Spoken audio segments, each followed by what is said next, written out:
But you've kind of answered that question that they need to be more plugged into social media. Yes, there are. I guess for me, there are a. We have to market running to people differently. When I first started running, no one was standing there going around saying, well, you guys need to run. And if you wanted to do it, you usually would end up reading books, or you would have to bump into someone who was a runner. But, and I, read the books and I was able to get into it. But now we have a group of people who don't necessarily want to read books. They want to have answers right now. They want to be able to find everything out on the internet. The mindset is really different. When I started, for example, if you wanted to run a marathon, you were told you needed to run 1,000 miles a year before you even started. And so you put that lead time in, built your base for a year, then you started your marathon training program. Now we have people who don't want to put the base in, and they immediately want to start training for a marathon. And they may, finish the marathon, but I really question what damage is done to their body.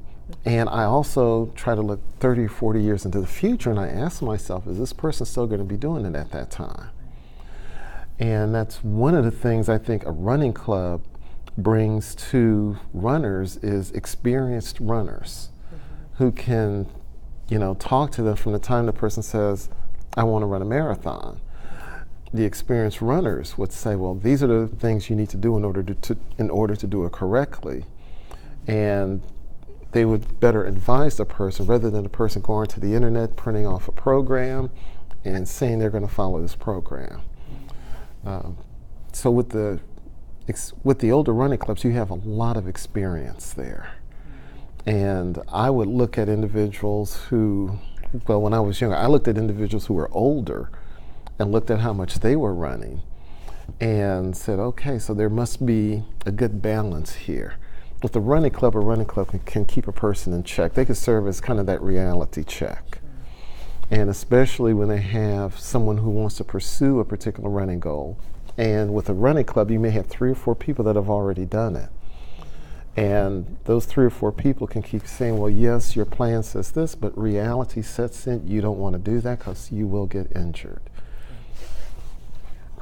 The impression I had when I first started coming to NBMA meetups is that people like you, Francis, Gillis, Warren LZ, and Charlotte, of course, you're a co-founder, that all of you all kind of go way back, and I gone back and looked at photos from some of the other meetups from like Cowtown and some other places.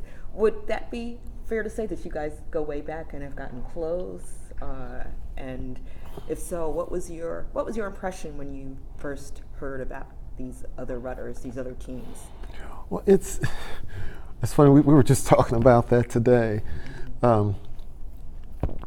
It's funny when back then there were so few of us that were out there running that you would just hear by word of mouth about someone else. I was talking with Alfred Claiborne, in fact, today, and I said, I kept running into Angela Ivory at races. And so we kind of got to talking, and she was the one who was telling me about 50 states. And I said, I've never met another black who's done 50 states. And she said, well, there's a guy out of Cleveland named Fred. I'm sure you've run into him. I'm like, oh, no, I've never seen him before. And then she says, and I heard about a guy out in California, a black guy out in California who ran marathons in all 50 states.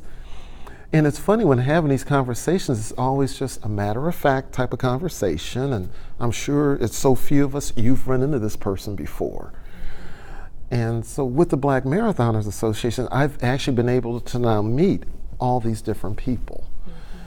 And it's amazing to me to get a chance to meet them, and they've heard about me and I've heard about them. Alfred was telling me about this black out in California who we think must have been the second or third black in the world to run marathons on all 7 continents. Who was that? He said his name was it Burke Brown or something like that. I know the names Burke and Brown were in there. Because he says, yeah, I remember telling him that I met you, and he thought, well, no, I think I'm the first one. And so guy was going back, digging through stuff, and he goes, oh, yeah, I guess it is that other guy. Yeah. But for example, I knew that there were 2 guys who ran the Antarctica, 2 black guys who ran the Antarctica Marathon before I did. But I just didn't know what their names were. But I did know that they had not finished all 7 continents when I did. Yeah. But getting back to meeting all these individuals, the thing that I found interesting was all of us had the same type of goals, same type of objectives, same type of mentality, I guess you can say, about distance running. Was that for us it was going to be a long-term goal and lifestyle. We weren't just going to be, we're just going to do this thing once and then forget about it. It was something that we were all committed to for a lifetime. And so it's funny now that we're all between, 50 and 80, and we're still doing this, and we've been doing it all for at least 30 years. And then when we try to talk to some of the younger people about it, it's kind of interesting. They just kind of look at us like, I just don't believe you've been doing all this for this long. And we go, well, yeah, if you do it right, you can do it for a lifetime. I'm wondering if, you were talking about a lot of the newer runners jumping into marathoning before maybe they have a base in place. People are taking longer to finish races, and there are some who would say, while it's great that more people are being active, that it might be better for them to focus more on conditioning, not just for their own health, but also to have a better race experience. I'm just wondering if the clubs have any role to play in that. I think earlier you were saying that they can kind of help people understand. I think there's a difference between finishing a marathon and running a marathon. When race directors started increasing the time it takes before they close the courses, I think that's probably when we started seeing a lot more injuries in running. When I ran my first marathon, the prevailing advice was if you couldn't finish in under 4 hours, don't even start. And I can remember for about the first 3 or 4 years I was running marathons, I would finish in 3:59 and they were already taking down the finish line area. So to finish in under 4 hours, that meant you had to run a 9-minute pace, and you just couldn't take it easy, so to speak. You couldn't slack off of your training because you had to be moving at a 9-minute mile pace. But as they started increasing it, like I said, I think people started trying to take a lot of shortcuts. I can remember back then when the marathons were so small and you had the AAU, and I remember having to sign documents that said, you may be subject to a drug test, and that's, because they were really serious about running back then. And I remember over time people started taking aspirins and Tylenol and everything before running because they didn't want to feel the pain. And then it started being a 5-hour energy drinks and everything. And it was like, well, if you train well and you do everything right, you just don't need all that stuff. So I'm actually in favor of them kind of capping marathons at a certain time, be it 6 hours or 5.5 hours, so that you won't get people undertrained trying to get in and finish a marathon. And one of the other things we had to do back then was, as part of your training, you would end up running a lot of 5Ks and 10Ks in order to build up your speed before you would move on to the half marathon and marathon. So again, you just didn't go from running 3 or 4 5Ks up to running a marathon. Yeah, yeah, So. yeah. It's really changed. And then finally, just wondering if, given that fact that running has changed so dramatically, wondering if uh, there are any benefits to the public knowing about some of these older teams. I was chatting with Darius Blackford yesterday, and I was telling him about the project, and he knew Francis and Avondale already, but he was really excited to hear about Team Marathon and wanted to meet them.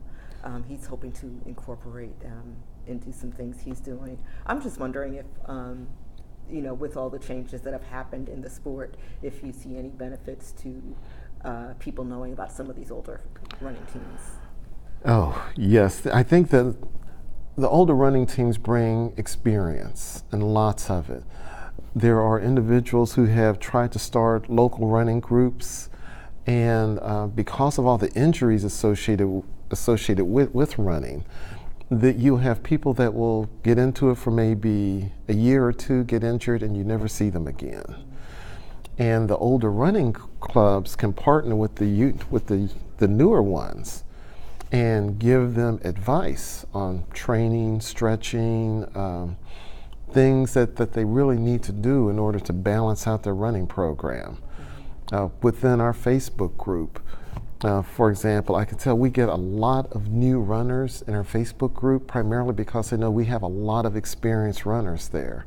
And they can ask a question, and you can get certified running coaches who can, respond to the questions, and really try to give people a reality check. And I think that's what the older experienced runners can really bring to the table, because unfortunately a lot of people are so focused on encouraging people that they encourage people to go ahead and pursue a goal, but a coach will tell the person, says, you're not ready for that. And for every one coach telling them that they're not ready, there are 10 other people out there saying, yeah, you can do it, you can do it, I did it. And when that happens, they can tend to drown out the coaches. So the coaches at times just go ahead and just lay their experience out on the table. It says, okay, I've done, 25 marathons or 30 marathons over this particular time period. Based off of my experience, you should not proceed. You should, look for another marathon. You're not ready for this one. And that is what the older running clubs can bring, is that level of experience that you're just not going to find with, as I said, when you get 10 people together and they all have 1 year's worth of running experience. They really can't help each other all that much. So they really need to go to the older running clubs to get that experience. Okay. Great. Well, thank you. Is there anything that you think is important about this issue that we haven't touched on? Actually,